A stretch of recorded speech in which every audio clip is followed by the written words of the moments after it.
आइए आज हम कक्षा 10वीं सब्जेक्ट इंग्लिश विषय पर क्वेश्चन पेपर को समझने का प्रयास करते हैं। क्वेश्चन नंबर फर्स्ट हमारा वोकेबलरी सेक्शन होगा, जिसमें 5 प्रश्न। इसमें 2 सेक्शन है, क्वेश्चन 1 के, section A and section B. जो सेक्शन ए है वो वोकेबलरी पर बेस्ड है। इसमें 5 प्रश्न, सिर्फ 5 प्रश्न पोएम सेक्शन से आएंगे, प्रोज से नहीं। आप ध्यान रखिएगा, पोएम से 5 ऑब्जेक्टिव क्वेश्चन आएंगे और वो जो ऑब्जेक्टिव क्वेश्चन है वो पोएम के वोकेबलरी सेक्शन से पूछे जाएंगे। इस बात का आपको खास ख्याल रखना है, सिर्फ पोएम का तैयार करना है, ना कि प्रोज का। ठीक है। और इसी के अंतर्गत 5 क्वेश्चन आपके ग्रामर सेक्शन से भी पूछे जाएंगे। पहले ये फिल इन द ब्लैंक्स के फॉर्म में प्रश्न पूछे जाते थे, लेकिन इस बार इसमें चेंज करते हुए इसको भी ऑब्जेक्टिव बना दिया गया है। ठीक है। तो आपको ध्यान ये रखना है कि इसमें 5 प्रश्न पोएम से आएंगे, जो कि वोकेबलरी पार्ट होगा, 20 से भी प्रश्न पूछे जा सकते हैं। और 5 प्रश्न आपका ग्रामर होगा, जो भी ऑब्जेक्टिव फॉर्म में पूछे जाएंगे। फिर क्वेश्चन नंबर फर्स्ट का बी जो है वो भी ग्रामर ही होगा, लेकिन ये मैच द कॉलम अर्थात सही जोड़ी के फॉर्मेट में पूछा जाएगा। इसमें आपको करना क्या है, 2 अलग अलग सेक्शन होंगे, 2 अलग अलग कॉलम होंगे, जिससे एक मीनिंगफुल सेंटेंस बनेगा। आपको उन दोनों कॉलम्स को मिलाकर एक मीनिंगफुल सेंटेंस बनाना रहेगा। इस तरह से आपको कॉलम को मैच करना रहेगा। इसके बाद क्वेश्चन नंबर 2 की बात आती है। क्वेश्चन नंबर 2 से लेकर क्वेश्चन नंबर जो 6 है, ये प्रोज सेक्शन से क्वेश्चन पूछे जाएंगे, अर्थात प्रोज से क्वेश्चन आंसर जो दिए हैं, प्रश्नों के जो प्रश्न पूछे गए हैं। लेकिन इसमें खास बात यह है कि इसमें आपको शॉर्ट आंसर टाइप के ही क्वेश्चन को तैयार करना है। लॉन्ग क्वेश्चंस को आपको स्किप कर देना है, छोड़ देना है। बड़े प्रश्न नहीं पूछे जाएंगे। तो 2 मार्क्स का हर एक प्रश्न होगा। तो क्वेश्चन नंबर 2 से लेकर क्वेश्चन नंबर 6 तक आपको 2-2 मार्क्स के क्वेश्चन पूछे जाएंगे, जो कि प्रोज सेक्शन से होगा। इसी प्रकार क्वेश्चन नंबर 7 ये डाटा एनालिसिस पर बेस्ड है। ठीक है। इसमें आपको एक छोटा सा टेबल दिया होगा, उस टेबल के फॉर्मेट को आपको अंडरस्टैंड करना है। ठीक है। इसमें आपको टेबल को रीड करना आना पड़ेगा, आना चाहिए। और अगर आप उस टेबल को रीड कर पाते हैं तो आसानी से इसके क्वेश्चंस को आप बना पाएंगे, उसको सॉल्व कर पाएंगे। फिर क्वेश्चन नंबर जो 8 है वो रिपोर्ट राइटिंग पर बेस्ड होगा। इसमें क्या है कि आपको कुछ हिंट्स दिए रहेंगे। ठीक है। और उन हिंट्स के बेस पर आपको रिपोर्ट राइटिंग करना है, अर्थात कोई इवेंट कैसे ऑर्गेनाइज हो रहा है, या आपने कुछ देखा है तो उसको आप कैसे व्यक्त करेंगे, कैसे एक पैराग्राफ में कन्वर्ट करेंगे, ये आपका क्वेश्चन रहेगा, जिसको आपको सॉल्व करना है। फिर क्वेश्चन नंबर जो 9 है वो नोटिस राइटिंग पर है। इसमें आपको नोटिस लिखने का प्रश्न रहेगा। आपको कोई भी विषय पर नोटिस अपने स्कूल में लिखने के लिए एक टॉपिक दे दिया जाएगा, जिसको आपको करना है। वो डांस कंपटीशन हो सकता है, क्विज कंपटीशन हो सकता है, साइंस एग्जीबिशन हो सकता है, लॉस्ट एंड फाउंड होगा, हो सकता है आपका क्रिकेट किट गुम गया हो, रिस्ट वॉच गुम गया हो, कंपास बॉक्स गुम गया हो।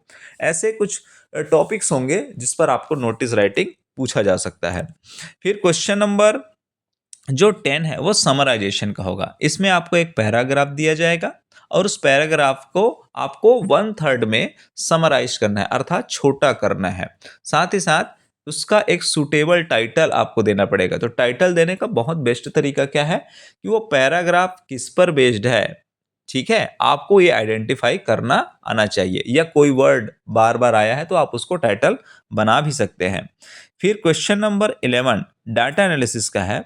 इसमें फिर से जो डाटा होगा वो टेबल फॉर्म में, या चार्ट फॉर्म में, या पाई चार्ट के रूप में पूछा जा सकता है, और उस डाटा के बेस पर कुछ क्वेश्चंस होंगे जिसको आपको आंसर करना है। फिर क्वेश्चन नंबर 12 पोएट्री सेक्शन से पूछा जाएगा। जिस आपको मालूम है कि पोएट्री हमारे पास 5 पोएट्री है क्लास 10th में, और उनमें से केवल 3 प्रश्न जो है पूछे जाएंगे, और उन 3 प्रश्नों में से 2 प्रश्नों का आंसर आपको करना है। तो पोएट्री से जो क्वेश्चन है वो मात्र 4 नंबर का ही पूछा जाएगा। आपको इस बात का खास ख्याल रखना है। Question number 13 again grammar section से पूछा जाएगा, लेकिन as a do as directed form में। इसमें बेसिकली आपको कंजक्शन पूछा जा सकता है, आपको टेंस पूछा जा सकता है, वॉइस पूछा जा सकता है, नरेशन भी पूछा जा सकता है। तो इस टाइप के क्वेश्चन इसमें पूछे जा सकते हैं। फिर उसके बाद क्वेश्चन नंबर 14 सीन पैसेज का होगा। इसमें आपके प्रोज सेक्शन से कोई भी पैराग्राफ को देकर उसके रिगार्डिंग कुछ क्वेश्चन पूछे जा सकते हैं। उसमें हालांकि मिक्स क्वेश्चन आएगा, कुछ ऑब्जेक्टिव भी हो सकते हैं और कुछ वेरी शॉर्ट आंसर टाइप के भी क्वेश्चन पूछे जा सकते हैं, जिसका आपको आंसर करना है। इसी प्रकार क्वेश्चन नंबर 15 अनसीन पैसेज का होगा, जो बेसिकली सीन पैसेज के जैसे ही है, बस फर्क इतना है कि सीन पैसेज के पैराग्राफ को आप पहले क्लास में पढ़ चुके होते हैं या उसके बारे में कुछ जानते हैं, जबकि अनसीन पैसेज एक फ्रेश पैराग्राफ होता है जिसको आपको अंडरस्टैंड करके उसके क्वेश्चंस को सॉल्व करना होता है। फिर क्वेश्चन नंबर 16 लेटर राइटिंग का पूछा जाएगा। लेटर राइटिंग के सेक्शन में आपको एप्लीकेशन या लेटर के फॉर्म में एक क्वेश्चन दिया जाएगा जिसको आपको सॉल्व करना है। बेसिकली एप्लीकेशन के रूप में कौन कौन से एप्लीकेशन जो मेनली इंपॉर्टेंट है, तो आपका फुल फीस कंसेशन है, ट्रांसफ़र सर्टिफिकेट है, ठीक, डुप्लीकेट मार्कशीट है, और लेटर के रूप में आप अपने फ्रेंड्स को बर्थडे विश कर रहे हैं, वो लेटर आप तैयार कर सकते हैं। कलेक्टर को आप लेटर लिख रहे हैं या एप्लीकेशन लिख रहे हैं, इस पर आपका बेस्ड क्वेश्चन बेस हो सकता है। लाउड स्पीकर बैन करने के लिए, या बुक बैंक से आप कोई बुक इशू कराना चाहते हैं, उसके रिगार्डिंग आप कोई एप्लीकेशन दे रहे हैं। ये सारे फॉर्मेट हैं जिसको मतलब क्वेश्चंस हैं जिसको आपको प्रिपेयर करना चाहिए। इसी प्रकार क्वेश्चन नंबर 17 ऐसे राइटिंग का होगा। इसमें बेसिकली आप साइंस का जो है बहुत इंपॉर्टेंट है, हर साल पूछा जाता है वंडर ऑफ साइंस का, जो कि अलग अलग नाम से पूछा जा सकता है। इसके अलावा value of games, my hobby, an interesting game, pollution, ये विषय भी ऐसे हैं जो ऐसे के रूप में जनरली पूछे जाते हैं। लेकिन सबसे इम्पोर्टेंट वंडर ऑफ साइंस है, या साइंस एज अ बून, या साइंस इन्वेंशन एंड डिस्कवरी, जो भी मिलता जुलता जो साइंस के रिगार्डिंग है, आपको उसको तैयार कर लेना है। वो 100% है जो एग्जाम में पूछा जाता है, जो आपको पास होने में काफ़ी हेल्प कर सकता है। तो ये आपकी स्ट्रैटेजी होनी चाहिए क्लास 10th में अच्छा मार्क्स करने के लिए, या कम से कम अगर पास होने की भी अगर आपकी स्ट्रैटेजी होगी, तो अगर आप इस पैटर्न को फॉलो करते हैं और उसके सिलेक्टेड